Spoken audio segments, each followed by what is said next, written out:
E hoje nós vamos iniciar uma nova série que é um dos pilares, né? Esse ano a gente está tocando em pilares da nossa igreja.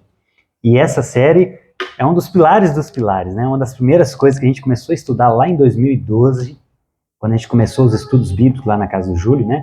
Os estudos começaram em 2009, mas em 2012 a gente começou de uma forma mais intensa. E saúde integral é um estudo que a gente tem se debruçado há alguns anos. Inclusive, se Deus permitir, será um próximo tema que eu quero escrever, né? Um próximo livro. E eu quero começar hoje começando uma história, para dar uma variada. Não sei se vocês conhecem a história de Evan Roberts. Evan Roberts foi um moço que morou lá na Inglaterra, no século XX, no início do século XX, e ele trabalhava numa mineradora de carvão, e no local, no condado onde ele trabalhava, basicamente toda a cidade, uma pequena cidade, trabalhavam com carvoaria ou metalurgia. Esse era o trabalho básico assim, da economia daquela cidade. E não era diferente com Evan Roberts, né? O seu pai era carvoeiro e ele também seguiu a profissão do pai. E ele se converte aos 13 anos, e com 13 anos ele é tomado por um fervor em Deus, e Deus coloca no coração dele um desejo de orar para que a sua cidade seja vivificada, que a mornidão espiritual que reinava lá, porque existiam muitos cristãos, que a mornidão ela fosse extinta. Então ele começou a orar com muito fervor para que acabasse essa mornidão espiritual que existia lá. E ele orou por 13 anos. Ele orou por 13 anos com relação a isso, dos 13 aos 26. E certa vez ele estava numa oração no seu quarto, e o seu companheiro de quarto viu que o rosto dele estava brilhando diferente, de uma forma diferente. E aí o amigo dele perguntou para ele, o que aconteceu? O que está acontecendo? E ele respondeu, olha, eu tive uma visão. Eu tive uma visão que o nosso país estava sendo elevado às alturas. E a partir dessa visão, algo começou a acontecer naquele lugar de fato. No outro dia, em uma reunião num culto, né, onde ele estava na igreja dele, algo diferente aconteceu naquele dia. Nesse culto, que durou 6 horas, 6 horas de reunião, vocês imaginam? A gente ficar aqui até 3 horas da tarde? Num culto, numa reunião que durou 6 horas, muitas coisas novas começaram a acontecer naquele lugar. Pessoas foram tocadas pelo Espírito Santo, pessoas gritavam, pessoas caíram no chão, cheias do Espírito Santo, e confessando os seus pecados, pessoas que às vezes nunca tinham entrado numa igreja e entraram naquele dia, começaram a confessar os seus pecados, e a partir daquele momento começa-se o avivamento do país de Gales. Não sei se vocês já ouviram falar desse avivamento, o avivamento no país de Gales. E esse foi um dos grandes avivamentos da história, e impactou muito aquele país, e outros avivamentos vieram depois dele. Né? Pessoas que saíram de lá ou que foram visitar esse avivamento, saíram e iniciaram outros movimentos em suas localidades. E, gente, em 6 meses de movimento, de avivamento, foram 100 mil conversões, só nos primeiros 6 meses. Então foi algo assim, para aquela cidade que tinha em torno de 500 mil habitantes, foi algo assustador. Foi 20% da população. Sem internet, sem Wi-Fi. Isso foi no ano de 1904 que iniciou esse avivamento, no início do século XX. E seria como se em Belo Horizonte, 20% de Belo Horizonte seriam o quê? 500 mil pessoas? 2,5 milhões, né? Seria como se em Belo Horizonte 500 mil pessoas se convertessem em 6 meses. Vocês já imaginaram o impacto que isso poderia causar em BH? Só em BH, só em Belo Horizonte. E de fato os impactos foram impressionantes. Esse livro aqui é maravilhoso. Se você quer fortalecer a sua fé, leia esse livro, O Avivamento do País de Gales. Ele é bem pequenininho, tem 35 páginas. E os impactos foram absurdos. As carvoarias eram tomadas por homens ogros, né? Homens brutos. E o clima começou a ficar diferente nas carvoarias. Os palavrões, os xingamentos passaram a dar lugar a hinos. Os mineiros, eles passaram a chegar 30 minutos antes para orar. Antes eles chegavam atrasados, agora eles passavam a chegar 30 minutos antes para orar. E o clima mudou, não só na carvoaria, mas nas famílias, porque era um lugar onde tinha muito vício em álcool. Então, em muitos lugares, o álcool deu lugar a comida, a comprar comida para sua família, porque o álcool, ele, não só o álcool, mas qualquer vício, ele suga dinheiro das pessoas. E os homens começaram a ficar mais perto das suas famílias. Deixaram de ir para os bares para ficar em casa com as suas famílias. E, gente, o mais impactante que me impactou, o mais interessante que me impactou foi a polícia. A polícia passou a ficar ociosa. Acabaram as ocorrências. A ponto de dos militares terem que fazer quartetos para cantar nas igrejas. Porque eles não tinham mais o que fazer. Né? A bandinha lá da polícia militar, do lugar, teve que ter mais trabalho na música. Por quê? Porque as cadeias estavam se esvaziando. Não tinham mais criminalidade na cidade. Mas o mais impactante do ponto de vista do triste, né, o mais triste dessa história, que tem a ver com a nossa mensagem de hoje, é que esse avivamento durou 1 ano e 6 meses, 18 meses apenas, mas com esse grande impacto. Mas o mais sério que ocorreu Evan Roberts teve um burnout. Ele teve que ser afastado fisicamente e psicologicamente e não voltou para o ministério. Em 18 meses, ele acabou com a sua saúde. Em 18 meses, ele foi afastado de algo grandioso que Deus estava usando ele para fazer naquele lugar. E isso automaticamente leva a gente para refletir sobre esse assunto que nós vamos começar a trabalhar agora a partir dessa série, saúde integral. Por quê? Porque nós não somos um espírito que habitamos numa carne, num corpo, né? Essa é uma frase muito comum no nosso meio. Nós somos corpo, somos alma e somos espírito. Somos tudo isso. Isso faz parte da nossa natureza. Nós somos humanos. Vem de humus, terroso, né? Adão, terra, vem da terra. Nós somos terroso. Isso faz parte da nossa natureza. Então, essa espiritualização excessiva, nós vamos entender hoje de onde veio isso e vamos tentar desconstruir um pouco isso, olhando para a Escritura.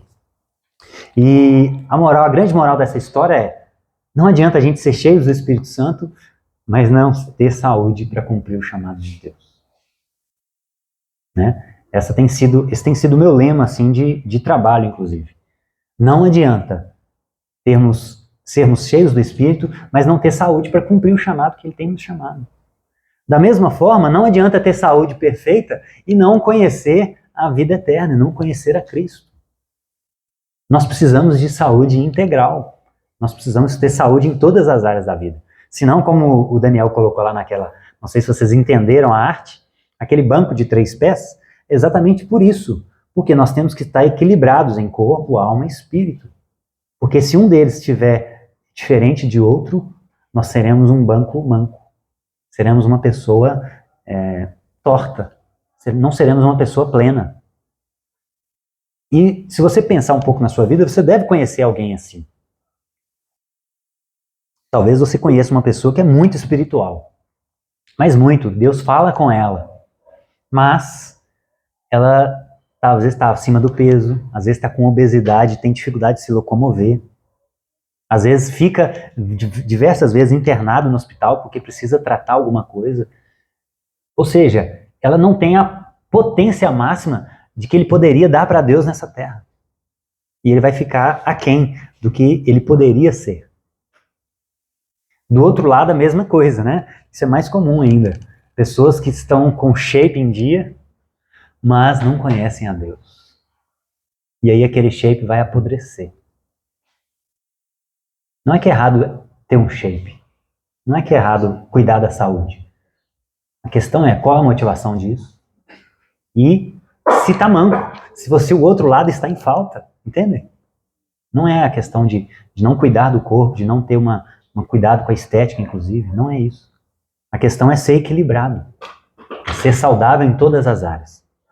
Então nós precisamos do nosso corpo para servir a Deus.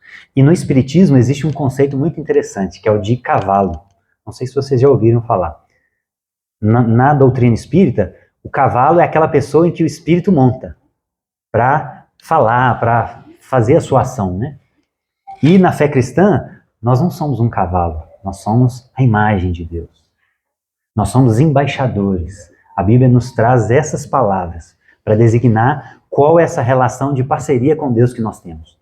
Então, o nosso corpo é a imagem de Deus, o nosso espírito é a imagem de Deus. Nós somos construídos à imagem de Deus.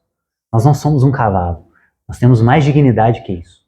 Nós somos a imagem, nós somos embaixadores, nós podemos ser os braços, as mãos, nós podemos ser o colo de Deus aqui nessa terra, através do nosso corpo. Porque nós não tem como se separar, né? A nossa alma, do nosso corpo, do nosso espírito. Não tem como. Então nós somos servos, nós somos embaixadores.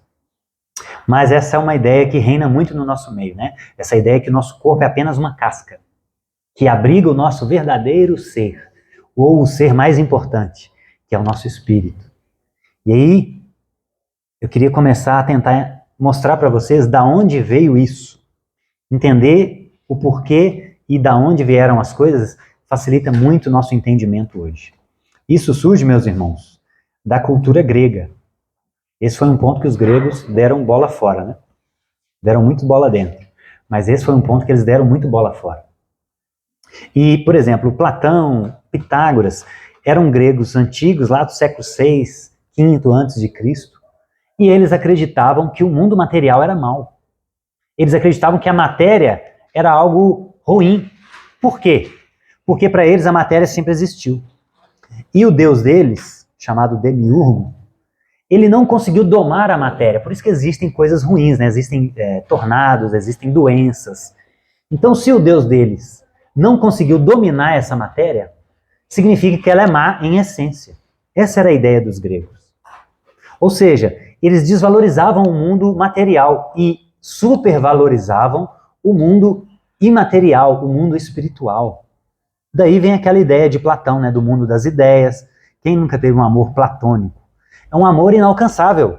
É um amor pela sua professora do jardim de infância que você não vai conseguir alcançar. Isso é um amor platônico. Por quê? Porque está muito longe, está lá no mundo das ideias.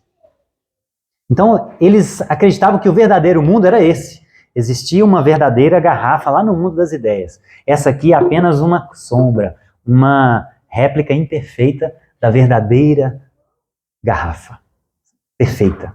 Entendem? E o mundo físico eles tratavam dessa forma. E tudo era tratado dessa forma. Todas as coisas que existem eram uma cópia inferior do que é verdadeiro lá no mundo das ideias. Então eles desprezavam, por isso que a filosofia era muito importante para eles. Porque eles desprezavam o mundo físico. Muitos não gostavam nem de escrever. Por quê? Ia escrever num papel, e papel é de matéria, isso aqui é inferior. Eles pregavam só de forma oral. Por quê? Porque isso vai entrar no seu espírito. Por isso que muitos filósofos não escreviam nada. Sócrates não escreveu nada. Platão e Aristóteles que começaram a escrever as ideias dele. E isso influenciou muitos dos pais da igreja, dos primeiros cristãos. Né? O cristianismo surge ali, naquele contexto. Né? Os gregos dominavam aquela região com Alexandre o Grande, depois vieram os romanos, e aí vem os judeus, estão ali naquele meio. Então essas ideias dos gregos influenciaram muitos dos pais da igreja, dos primeiros cristãos, dos teólogos, daqueles primeiros líderes. E eles abraçaram essas ideias. E daí surgem algumas seitas no início da igreja, uma delas é o gnosticismo e outra é o docetismo, que é o seguinte, os gnósticos acreditavam que a salvação vinha por um conhecimento. Por quê? Porque ele era secreto. Por isso é gnose, né? É conhecer. Era secreto. Jesus tinha se revelado só para um grupo pequeno de pessoas. Então essa era a seita dos gnósticos. E eles abraçavam essa ideia de que o mundo material era inferior. Outra seita eram os docetistas. Eles acreditavam que Jesus ele só tinha aparência de humano.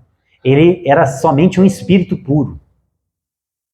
Os docetistas falavam que Jesus não veio em carne. Por quê? Porque a carne era algo inferior.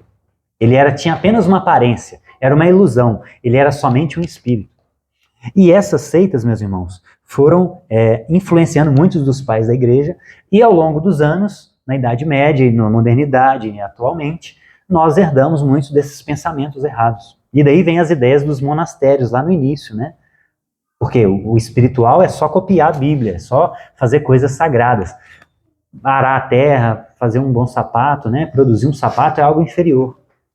Por quê? O espiritual é só aquilo que tem a ver com Deus, com a igreja.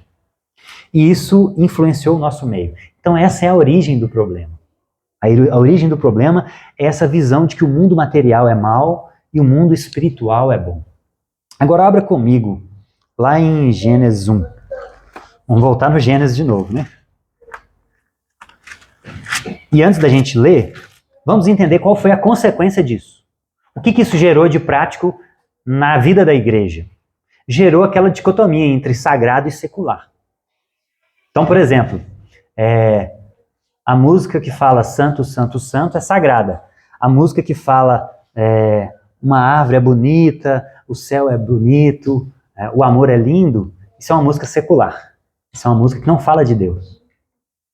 Então, ensinar na igreja sobre finanças é de Deus. Mas uma pessoa que ensina sobre finanças fora da igreja, isso é algo inferior, é secular. É o trabalho secular. Surgiu essa ideia, essa divisão do que é sagrado e do que é secular, do que é profano. E a questão não é que não existam coisas que são sagradas e não existam coisas que são profanas. A questão é que o que foi colocado como profano não é profano necessariamente. O que é profano, o que é ruim, que a gente tem que abandonar, são as coisas pecaminosas. Mas o que é sagrado são as coisas que têm a ver com o reino de Deus. E nós vamos entender melhor isso. E abra comigo agora em 1 João. Perdão, vamos ficar em Gênesis primeiro, depois nós vamos entrar nessa questão. Gênesis é a criação de todas as coisas. E aqui Deus está criando inclusive o mundo físico. No princípio Deus criou os céus e a terra era sem forma e vazia, e aí ele cria a luz, e ele diz que ela era boa, e no versículo 4 de Gênesis 1, olha o que Deus diz. Passaram-se tarde e manhã, esse foi o primeiro dia. E Deus disse no verso 6, haja entre as águas um firmamento e separe as águas das águas. E Deus fez o firmamento e separou as águas que ficaram debaixo do firmamento das que ficaram de cima. E Deus chamou o firmamento céu. Passaram-se tarde e manhã, esse foi o segundo dia. No verso 10, olha o que Deus diz, a hora que ele acaba de criar todas essas coisas que são físicas, ele disse, aos mares, aos conjuntos de a terra seca, Deus chamou terra e chamou os mares o conjunto de águas. E Deus viu que ficou bom. E ele vai repetindo isso em vários outros textos, em vários outros versículos, ao final de cada dia da criação. Ou seja, Deus, ao final de criar cada coisa que é material, ele disse que isso era bom. Ou seja, essa ideia de que o mundo material é ruim não faz sentido à luz da Escritura. O problema foi o que aconteceu em Gênesis 3. Veio o pecado, veio a desobediência, e aí o mundo material, inclusive, foi afetado pela queda. Então, a terra é boa, a matéria é boa, a luz é boa, todas essas coisas são boas. O que foi o intruso foi o pecado. O pecado fez com que surgissem espinhos e abrolhos, o pecado fez com que surgissem doença no nosso corpo, o pecado fez com que surgissem tufões, granizo, tudo isso que destrói a natureza, destrói a criação. O problema foi o pecado, não o mundo físico. Percebam a diferença? Tudo é bom, mas o pecado corrompeu essas coisas. E um dia vão ser restauradas como era no princípio. E ela vai continuar sendo boa como era. Hoje ela só está manchada pelo pecado, pela ação do pecado no mundo. Mas a criação é boa. Então essa ideia de que existem coisas que são profanas, um sapateiro é uma profissão profana, isso não faz sentido, porque nós precisamos de sapato.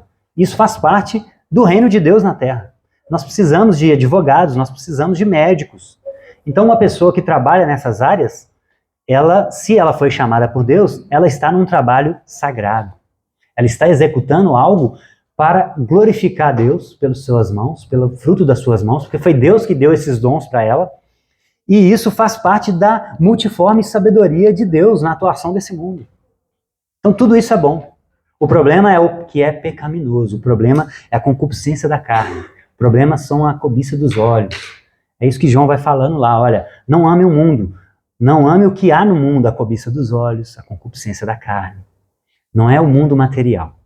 Então o mundo material é bom, meus irmãos. O problema foi o pecado que entrou no mundo. E isso nós vemos já desde o início. Deus falando ao final de cada dia, isso é bom. Isso ficou muito bom. O problema foi o pecado que desfigurou tudo. E aí, existem 3 confusões bíblicas que eu quero tratar com vocês hoje nessa mensagem. 3 coisas na Bíblia que geram essa confusão em nós. E não é à toa, irmãos. Não é à toa, porque toda seita, a origem delas são as Escrituras. Obviamente, com uma interpretação distorcida, falha, né? E é por isso que nós estamos estudando interpretação bíblica. Por isso que o André vai falar sobre seitas, né, heresias, no próximo curso, não é isso? Ou seja, tudo surge da Bíblia, mas de uma forma totalmente distorcida. Então, 3 ideias da Bíblia que foram distorcidas e que geram essa confusão no nosso meio. A primeira é a que eu já falei. João fala, agora eu quero que você abra comigo, em 1 João 2. Onde Gênesis, lá quase no final da Bíblia, ó. Quase os últimos livros. 1 João 2,15.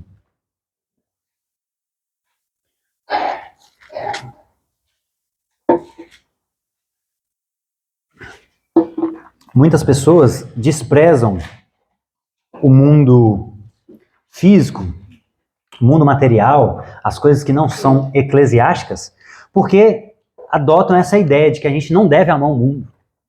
Por quê? Porque João falou isso, olha, João 2,15. 1 João 2,15. Não amem o mundo, nem o que nele há. Não amem o mundo, nem o que ele há. E aí as pessoas desavisadas já começam a criar essa ideia, né? Nossa, então a gente tem que se afastar das coisas do mundo, tem que se afastar de política, de tudo que tem a ver com esse mundo. Nós temos que focar na pregação do evangelho apenas. Essa é a ideia que se cria em torno dessa distorção, dessa ideia de que a gente não deve amar o mundo. Mas o próprio João já explica, olha só, continua lendo para você ver.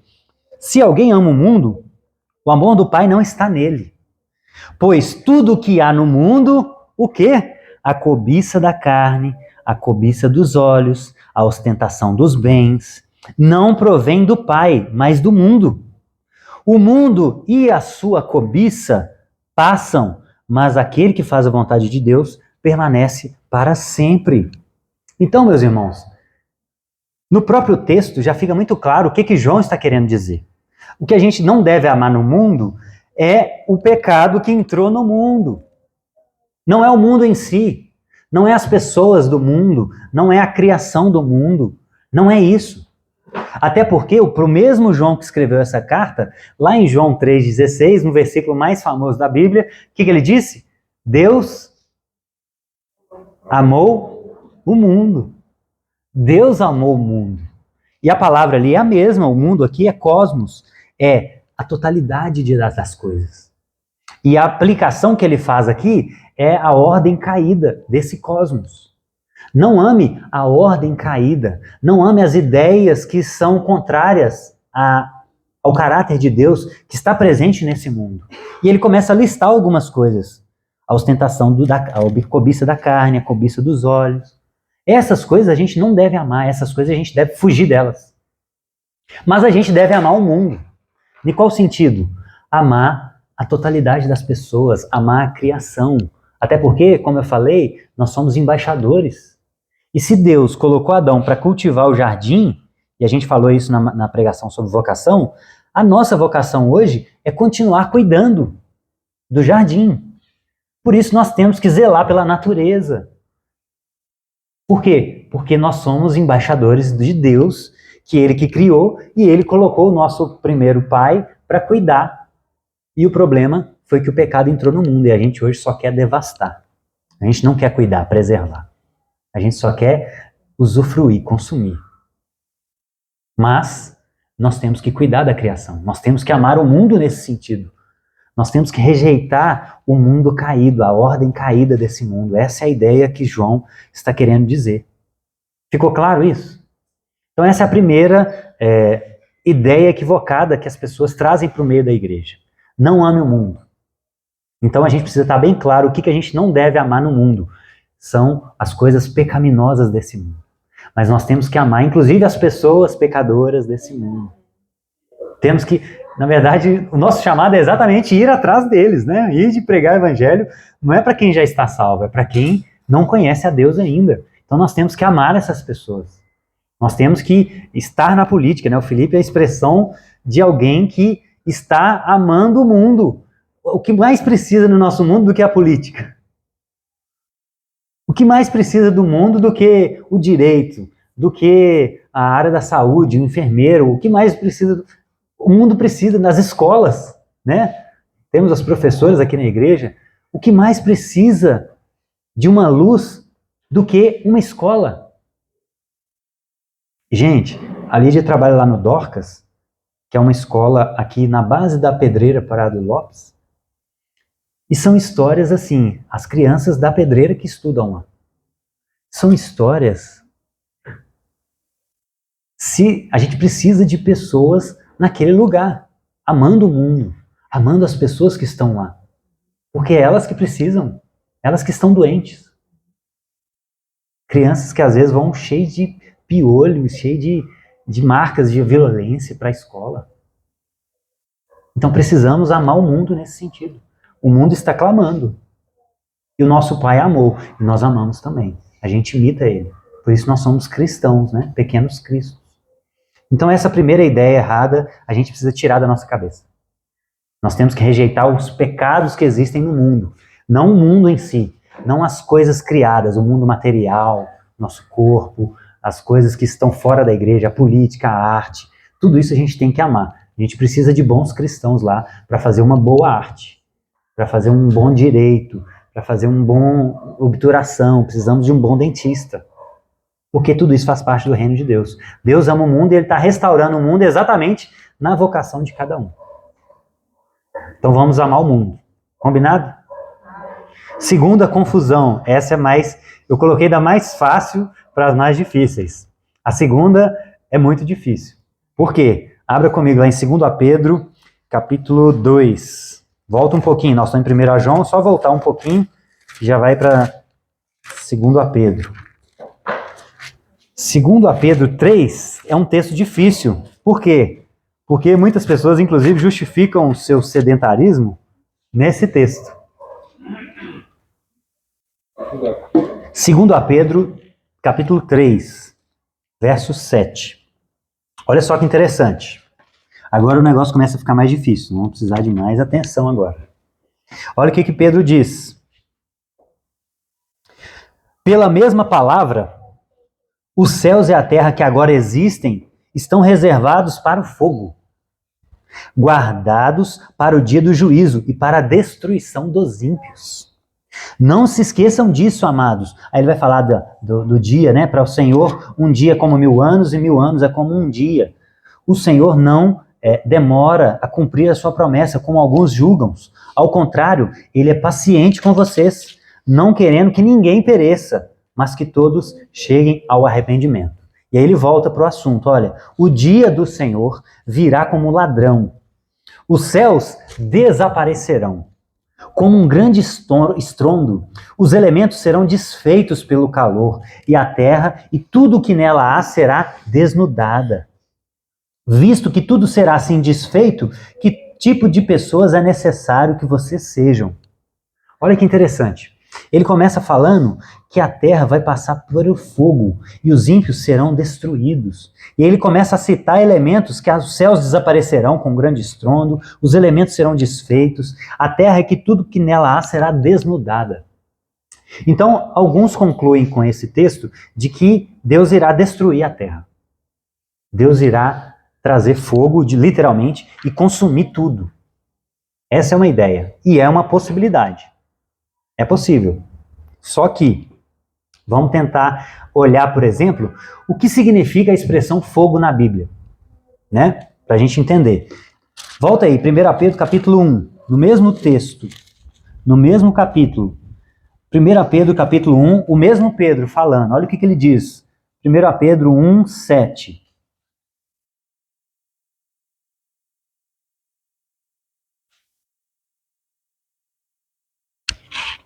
Ó, eu estou em 2 Pedro, por isso que eu não estou achando. 1 Pedro 1, 7. O mesmo Pedro, o que ele diz? Olha só. Assim acontece, ele está falando da fé. Né? No versículo 5 ele começa a introduzir o assunto, que mediante a fé vocês são protegidos pelo poder de Deus. Então ele está falando da fé. No verso 6 ele fala sobre provação. Nisso vocês exultam, ainda que agora por um pouco tempo vocês devam ser entristecidos por todo tipo de provação. Então ele está falando de provação da fé. Aí no verso 7 ele diz, olha, assim acontece, para que fique comprovado que a fé que vocês têm, muito mais valiosa que o ouro que perece, mesmo que refinado pelo fogo. Ela é genuína e resultará em louvor e glória e honra. Então aqui Pedro introduz uma analogia, uma metáfora, que é o seguinte, a fé de vocês vai ser provada assim como o ouro é provado pelo fogo. Estão entendendo a ideia? Agora abra comigo em 1 Coríntios 3, volta um pouquinho. 1 Coríntios 3. Paulo está falando da edificação da igreja, e ele está falando que alguns constroem um bom fundamento e outros não. 1 Coríntios 3:13. E aí no verso 10 ele diz que ele lançou o alicerce, né, do evangelho para construir a igreja, o edifício da igreja.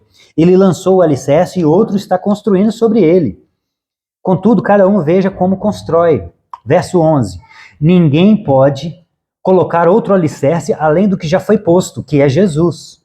Se alguém constrói sobre esse alicerce, usando ouro, prata, pedras preciosas, madeira, feno ou palha, sua obra será mostrada, porque o dia trará a luz, pois será revelada pelo fogo, que provará a qualidade da obra de cada um. Então olha que interessante, Paulo também usa a analogia do fogo. O que ele está dizendo? Olha, eu lancei o alicerce, Apolo regou e o crescimento veio de Deus. Cada um teve um trabalho importante na edificação da igreja. Cada um teve uma participação, cada um teve uma boa obra. Mas um dia, essa obra será provada pelo fogo. E se o que eu fiz for ouro, pedra preciosa, ela passará pelo fogo e não será destruída. Mas, se as obras de outro forem feno e palha, elas serão provadas pelo fogo. Então, agora o último texto que eu quero no Antigo Testamento, porque isso vem já do Antigo Testamento. Abra comigo em Isaías capítulo 4. Isaías capítulo 4. Salmos, Provérbios, Cantares, Isaías. Isaías 4:4.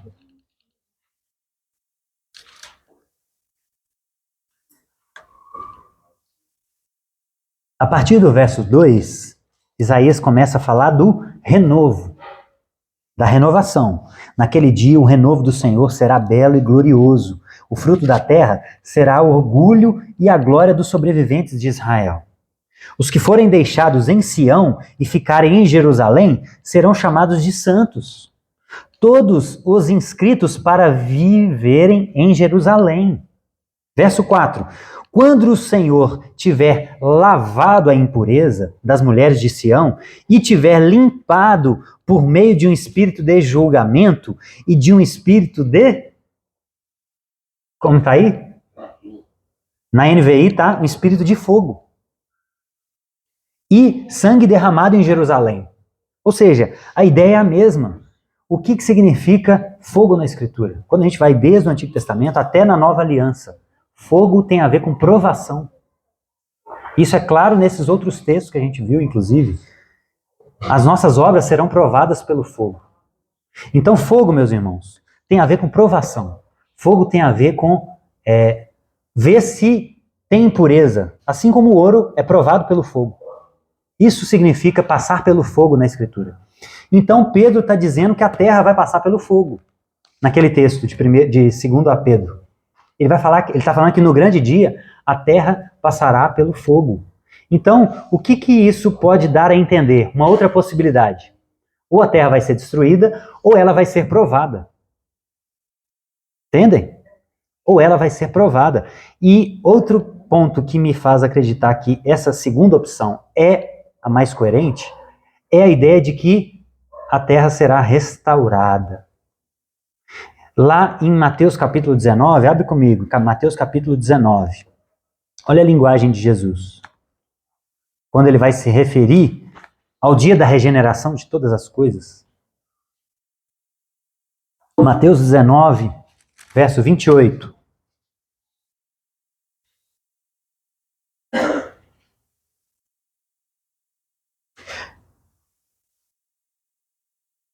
Aqui os discípulos estão impressionados porque Jesus falou, olha, é mais fácil um camelo passar por fundo de uma agulha do que um rico entrar no reino de Deus.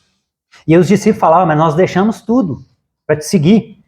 Então Jesus respondeu, verso 28, eu digo-lhes a verdade, por ocasião da regeneração de todas as coisas, quando o Filho do Homem se assentar em seu trono glorioso, vocês que me seguiram também se assentarão em 12 tronos para julgar as 12 tribos de Israel. Então olha a linguagem de Jesus quando ele fala do seu retorno, por ocasião da regeneração de todas as coisas. Ou seja, em Atos capítulo 3, verso 21, Pedro também fala, olha, Deus restaurará todas as coisas. Então existe uma linguagem, em Colossenses, há uma ideia de reconciliação de céu e terra, Colossenses 1,19. Paulo em Romanos 8, ele fala da redenção do nosso corpo. E em Apocalipse 21, fala da Nova Jerusalém descendo do céu. Ou seja, meus irmãos, me parece claro na Escritura que essa terra, ela vai ser restaurada. Ela não vai ser destruída. E ela vai passar pelo fogo. E o que isso significa à luz de tudo isso? Significa que ela vai ser provada. Os habitantes da terra, é claro que a terra ela não vai ser provada, a terra é impessoal, ela não faz algo bom ou ruim. Mas o planeta, todos os habitantes da terra vão passar pelo fogo. Vão ser provados. E o texto de 2 Pedro que a gente leu é um texto apocalíptico. E é muito comum a linguagem apocalíptica, essas figuras de linguagem. Isso é muito comum. O livro de Apocalipse é todo em figura de linguagem. E, meus irmãos, a palavra ali, passar, a última evidência que para mim é mais clara. O termo passar, né, a terra vai passar. O termo original significa ou morrer ou passar por. Então, ou Pedro está querendo dizer que a terra vai morrer, vai ser destruída, ou ele está querendo dizer que a terra vai passar por algo. E à luz de tudo isso, do que significa o fogo, à luz dessa ideia de renovação da terra, para mim me parece claro que o que Pedro está querendo dizer é a terra vai passar por uma transformação, por uma regeneração, por uma reconciliação. A terra vai ser provada e ela vai ser renovada. Entendem? Ou seja, aquela ideia de que eu não vou cuidar do meu corpo porque tudo vai ser destruído mesmo, não vai, não é assim. E mesmo se fosse, até lá, você tem que ter saúde para viver, pelo amor de Deus. Não precisa dessa ideia de que o mundo vai ser destruído para você cuidar do seu corpo, pelo amor de Deus. Mas a terra ela será renovada. Ela vai passar pelo fogo porque ela vai ser provada. E as obras de cada um de nós vão ser provadas, vão passar pelo fogo. E aquilo que for feno, palha, vai queimar. E aquilo que a gente tiver feito, que Deus nos pediu para fazer, vai ser pedra preciosa. E vai passar pelo fogo intacto. Entendem? Analogia? Então, a terra vai ser renovada. Então, cuide do seu corpo. Cuide das coisas materiais desse mundo. Cuide de coisas que também não são espirituais. Porque tudo é para a glória de Deus. Tá? Ficou claro esse ponto? O último é o mais difícil. O último ponto é o mais difícil. Abra comigo lá em 1 Timóteo, capítulo 4. Porque esse aí toca no meu tendão de Aquiles, né? Paulo está criticando as academias? Será que Paulo estaria criticando as academias, meus irmãos? Olha que interessante. 1 Timóteo, capítulo 4, verso 8. Olha o que Paulo fala. O exercício físico é de pouco proveito. 4:8. 1 Timóteo 4:8. O exercício físico é de pouco proveito. A piedade, porém, para tudo é proveitosa. Nossa. E agora, Bruno? Tá vendo? Você fica indo na academia, Você podia estar orando. Não é isso que as pessoas falam? Não sei se vocês já ouviram falar, né? Você fica perdendo tempo em academia. Pelo amor de Deus, vai orar, meu filho. As pessoas estão morrendo sem Jesus. Como eu falei, uma coisa não exclui a outra. Nós temos que orar, sim. Tem pessoas morrendo sem Jesus e a gente tem que dedicar mais ao evangelismo de fato. Não é essa a questão. A questão é, estaria Paulo falando que não faz sentido a gente ir para a academia, cuidar do corpo? E eu encontro 3 pontos que me fazem entender que não é isso que Paulo está querendo dizer. Primeiro ponto é, o contexto que ele está dizendo aqui, imediato, que essa é uma regra que a gente tem que seguir para interpretar um texto, é o contexto imediato, né? A gente tem visto isso na escola. O contexto imediato é o quê? Salvação. E se a gente for olhar toda a Bíblia, na verdade, o contexto, basicamente, é geralmente coisas espirituais. A Bíblia é o registro de pessoas, principalmente no Novo Testamento, que tem a ver com a igreja. Então, quase tudo na Bíblia, o contexto imediato é salvação. Quando Paulo fala de dons, o contexto imediato são os dons do Espírito, para edificar a igreja. Isso é claro, obviamente. Por quê? Porque o livro foi escrito para isso. E o contexto aqui imediato é salvação. Paulo está falando que nos últimos dias alguns abandonarão a fé. No verso 1. Ele está falando de pessoas que têm a mente cauterizadas, pessoas que proíbem o casamento, proíbem o consumo de alimentos que Deus criou. Então ele está falando de pessoas que abandonaram a fé. Pois tudo que Deus criou é bom, nada deve ser rejeitado, se recebido com ação de graças, pois é santificado pela palavra de Deus. Então, Timóteo, se você instruir essas pessoas, você será um bom ministro. Ou seja, ele está falando de coisas espirituais. Ele está falando de pessoas que abandonaram a fé, e Paulo e Timóteo deveria instruir essas pessoas a falar as coisas espirituais verdadeiras. E aí ele solta essa. O exercício para nada é proveitoso. Mas no verso 7, ele fala algo interessante. Rejeite, porém, as fábulas profanas e tolas, e exercite-se na piedade. Então, o fato dele ter falado de exercício aqui é porque ele usou essa analogia de exercitar na piedade, no verso anterior. Então, ele está falando, olha, seja um atleta da piedade. Seja um atleta da piedade. Se exercite na piedade. Da mesma forma como os gregos se exercitam para receber aquelas coroas no final das suas corridas, exercite-se na piedade. Entende? E aí que ele fala, o exercício para nada é proveitoso. Ou seja, em questões espirituais, obviamente, o exercício para nada é proveitoso. Então, se você quer ser salvo, você não tem que ir para a academia. Obviamente. Da mesma forma, se você quer emagrecer, não existe unção do emagrecimento. Não é? Então, assim, a coisa funciona para os dois lados. Eu postei recentemente um vídeo de uma unção do emagrecimento, né? Aquilo ali para mim é uma aberração, assim, é uma distorção do que é o mundo material, do que é o mundo espiritual. Se você quer emagrecer, você não tem que orar. Você pode orar para Deus te dar força, coragem, te largar a preguiça. Obviamente que você tem, porque isso aí Deus pode fazer. E Deus pode, inclusive, queimar a gordura também. Para um Deus que criou o universo, queimar a gordura não é o problema. Queimar alguns quilos de gordura não é o problema. A questão é, não é assim que Deus funciona, gente. Deus não faz coisas que a gente pode fazer. Entende? Eu já, inclusive no vídeo que eu postei lá, a pessoa que recebeu a oração da unção, acho que ela caiu com o mesmo peso. Eu não vi ela emagrecendo. A não ser que Deus foi fazendo um processo, né? A não ser que essa foi a estratégia. Não, daqui 3 meses vocês voltam que vocês vão ver, irmã. Mas aí, como é que vai saber que foi a unção, né? Que foi um milagre? Exatamente. Como é que vai saber que é um milagre? Então, meus irmãos, existem coisas diferentes. Coisas que você pode fazer, que eu posso fazer, Deus não vai fazer. Por isso que ele pede para rolar a pedra de Lázaro, que ele ia ressuscitar, mas rolar a pedra, alguém tinha que se esforçar. Então, o rolar a pedra é você ir para academia. É você não necessariamente ir para academia, né? O André Amaro treina em casa. Exemplo de disciplina. A Damares também treina. A Lídia treina. Ah, não, a Lídia agora foi para academia. Mas o que você tem que fazer, você tem que fazer. Deus não vai fazer por você. Então, pensando nessas coisas, o exercício de nada é proveitoso mesmo, obviamente. Mas, por outro lado, a oração também não é proveitosa para queimar gordura. Entendem? Não é diminuir a oração, o poder da oração. É que são coisas distintas. Não faz sentido pensar dessa forma. A oração de nada aproveita para queimar gordura.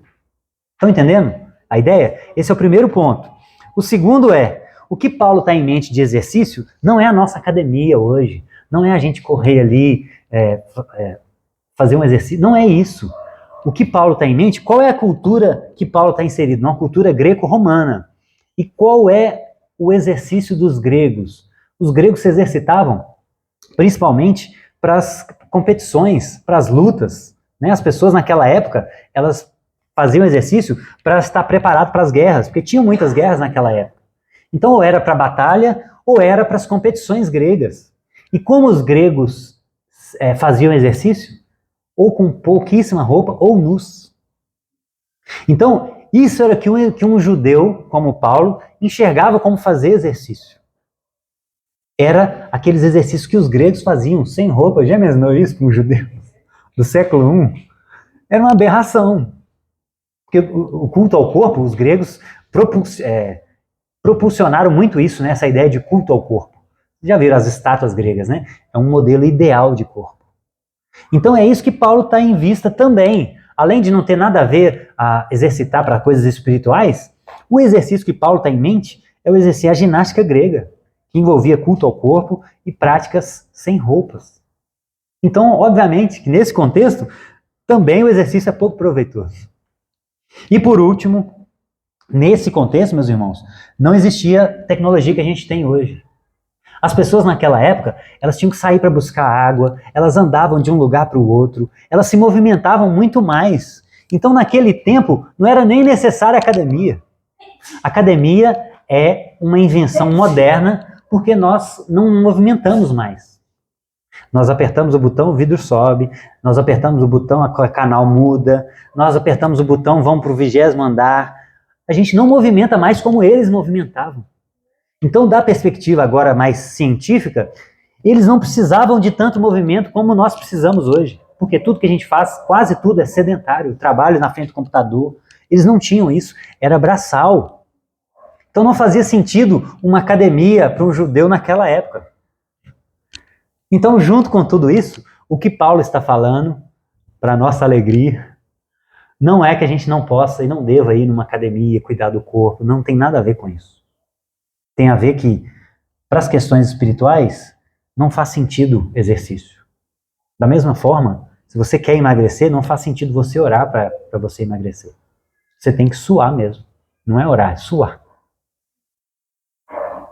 E o exercício que Paulo está em mente é outra coisa. É o exercício grego, que tinha coisas que eram muito absurdas para um judeu. E também que eles já movimentavam muito. Então, viu, Alex? Pode continuar na academia, tranquilo. Conclusão, meus irmãos. Lembra de 1 Pedro 5,8? Pedro diz o seguinte, olha, o diabo, o inimigo de vocês, anda ao redor como um leão rugindo, procurando a quem devorar. Então, Satanás quer acabar com a sua vida. Principalmente se você conheceu Jesus agora, você é a presa mais fácil para ele. Porque lembra dos solos de Jesus? Aquela primeira lá que não entendeu a palavra, vem o diabo e arranca do coração dela.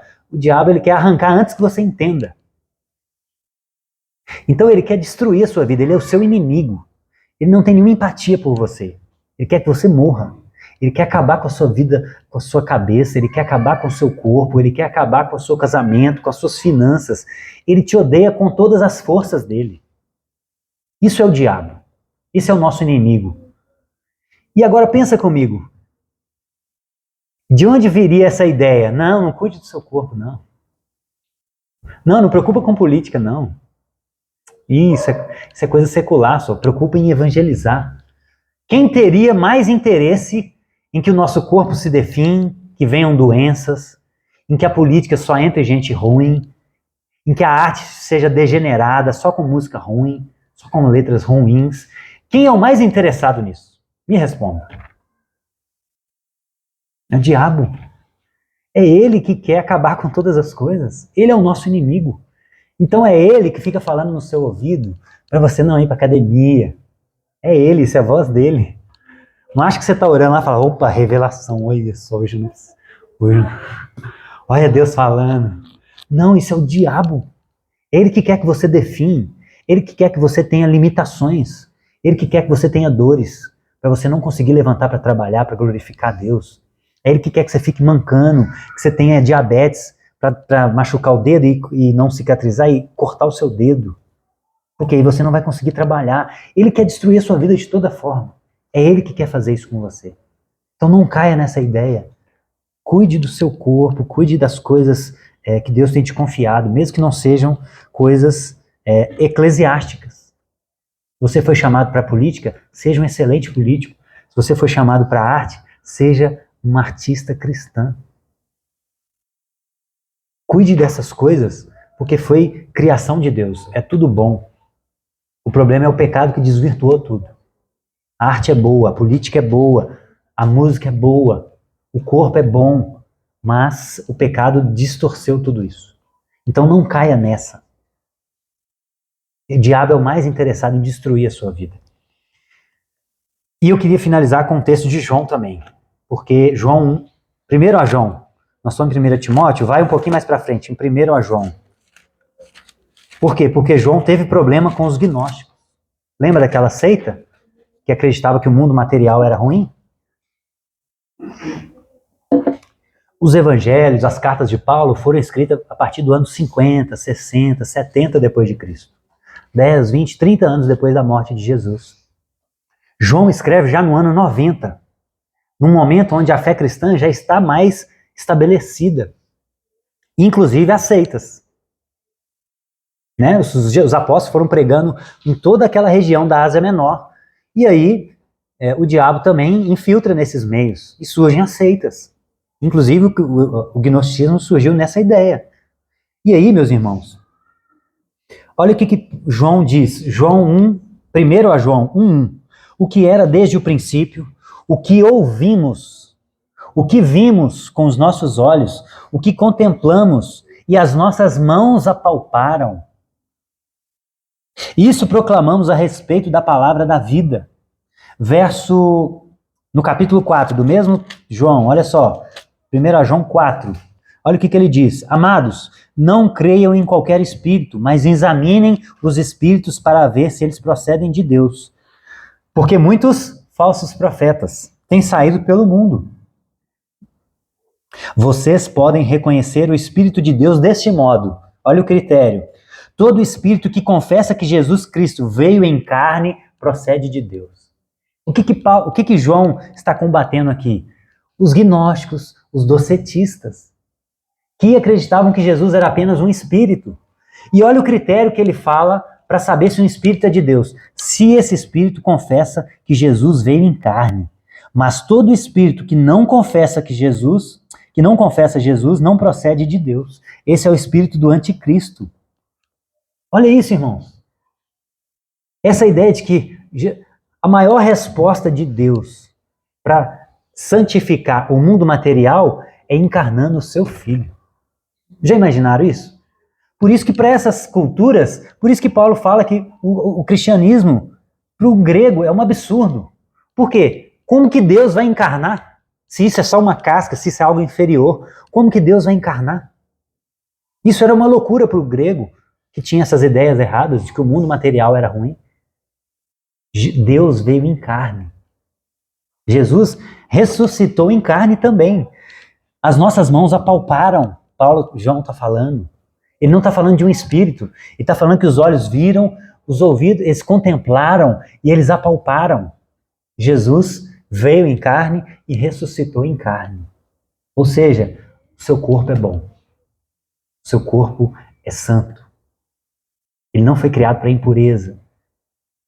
Não só impureza moral, mas ele não foi criado para impureza física também, que seria o quê? Sedentarismo, alimentação ruim. Seu corpo não foi criado para essa impureza. Você foi criada e criado para ter um corpo saudável até o último dia da sua vida. Imagina Deus chamando Abraão Abraão, sai da sua terra, da sua parentela.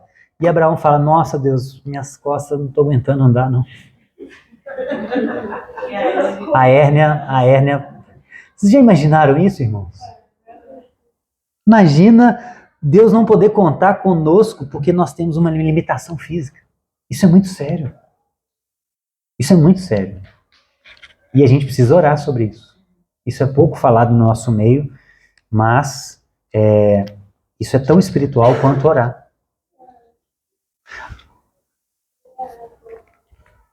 Evan Roberts foi abortado da sua missão por causa de limitações físicas e psicológicas. 18 meses. Em 18 meses ele acabou com o seu corpo. E nós? O que nós temos feito com o nosso corpo? Queria que você ficasse de pé, para que a gente ore. Expulse o demônio do sedentarismo, o demônio da preguiça.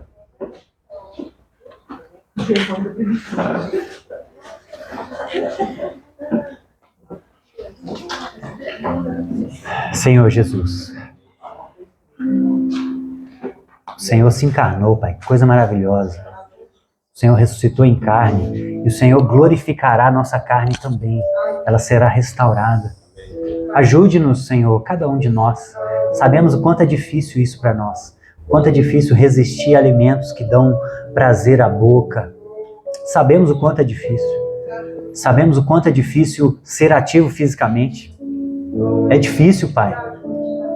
Mas queremos pedir, Senhor, que a partir de hoje, o Senhor nos ajude os meus irmãos a olhar essas áreas com outros olhos. A olhar o cuidado com o corpo, o cuidado com as suas profissões, o cuidado com tudo aquilo que é material, que é terreno, entre aspas, como algo do Senhor, Pai, como algo santo, digno. Nos ajude a separar aquilo que é o pecado dentro da nossa vida terrena, as roupas inadequadas, os comentários inadequados, as profissões inadequadas, as músicas, as letras que são inadequadas. Nos ajude a separar as coisas pecaminosas das coisas que são boas. O cuidado do corpo é bom. A vaidade em excesso que é o problema, é um pecado, mas o cuidado mínimo com o corpo é bom, Pai. Nos ajude a enxergar essas coisas com outros olhos. Ajude-nos quando estivermos diante de um prato de comida, Pai, a termos domínio próprio. Nos ajude, Senhor. Precisamos disso, Pai. Essa comida pode nos matar. Esse sedentarismo pode nos matar. Então ajude, Senhor, a enxergarmos a vida de uma forma mais ampla, de uma forma integral, Pai. Que tenhamos saúde integral. Se estamos em um momento depressivo, um momento de angústias psicológicas, nos ajude a procurar ajuda psicológica também, Pai. A oração de um irmão é sempre bem-vinda, ela pode revigorar o nosso espírito, mas existem coisas que são da alma. Então nos ajude a separar essas coisas, Pai. A procurar um psicólogo, um psicanalista. Ajude-nos, Senhor, a ter sabedoria de viver nesse mundo. Para que quando o Senhor voltar, o Senhor nos encontre íntegros em corpo, alma e espírito, como o Senhor disse. Que o Deus da paz vos santifique e vos encontre íntegros em espírito, alma e corpo. Ajude-nos, Senhor, a colocar em prática isso. Em nome de Jesus. Amém.